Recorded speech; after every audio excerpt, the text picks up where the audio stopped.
आज इस वीडियो में बच्चों हम पढ़ेंगे विराम चिन्ह के बारे में।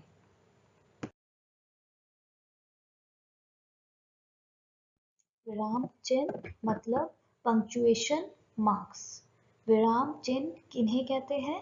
अपनी बात को सही ढंग से समझाने के लिए जो चिन्ह लगाए जाते हैं उन्हें विराम चिन्ह कहते हैं।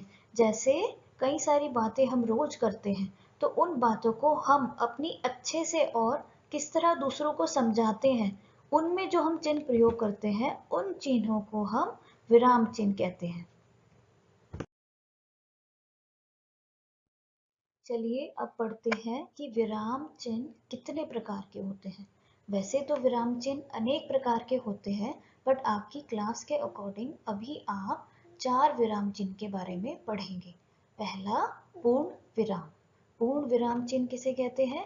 यह चिन्ह वाक्य समाप्त होने पर लगाया जाता है।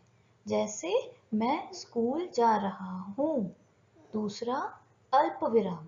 यह चिन्ह थोड़ी देर रुकने के लिए लगाया जाता है। जैसे विधि, निधि और नैना पार्क जा रही हैं। तीसरा प्रश्न चिन्ह। प्रश्न चिन्ह किसे कहते हैं? इस चिन्ह का प्रयोग प्रश्न पूछते समय किया जाता है। प्रश्न जब हम किसी से पूछते हैं तब आप प्रश्न चिन्ह का प्रयोग करते हैं। वाक्य जैसे तुम कहाँ जा रहे हो? प्रश्न वाक्य मतलब प्रश्न चिन्ह लगाया जाएगा। क्या मैं भी तुम्हारे साथ चलूं? प्रश्नवाचक प्रश्न चिन्ह लगाया जाएगा। तो इस तरह के वाक्य जिनमें आप किसी से कोई प्रश्न पूछ रहे हैं उनके लास्ट में आप प्रश्न चिन्ह लगाएंगे। ठीक है। अब आता है आपका विस्मय वाचक चिन्ह। ये कौन से होते हैं? जब हम खुशी, दुख, आश्चर्य, घृणा आदि प्रकट करते हैं तब इस चिन्ह का प्रयोग होता है। जैसे वाह, मजा आ गया, बहुत खुशी हुई ना, अरे वाह आज तो बहुत मजा आ गया। तो इस तरह के वाक्यों के अंत में आप जो चिन्ह लगाएंगे उस चिन्ह को बोलते हैं विस्मय वाचक चिन्ह। चलिए बच्चों अब कुछ प्रश्न उत्तर कर लेते हैं। पहला प्रश्न, पूर्ण विराम कब लगाया जाता है? उत्तर, यह चिन्ह वाक्य समाप्त होने पर लगाया जाता है। जैसे मैं स्कूल जा रहा हूँ। दूसरा वाक्य, रिया भी मेरे साथ स्कूल जा रही है। ठीक है।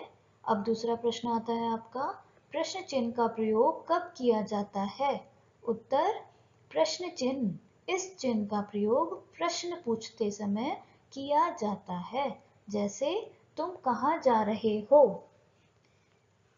इस तरह आज हमने इस वीडियो में पढ़ा कि कितने तरह के चिन्ह का प्रयोग हम वाक्यों के अंत में करते हैं। आई होप आप सबको ये समझ में आ गया होगा।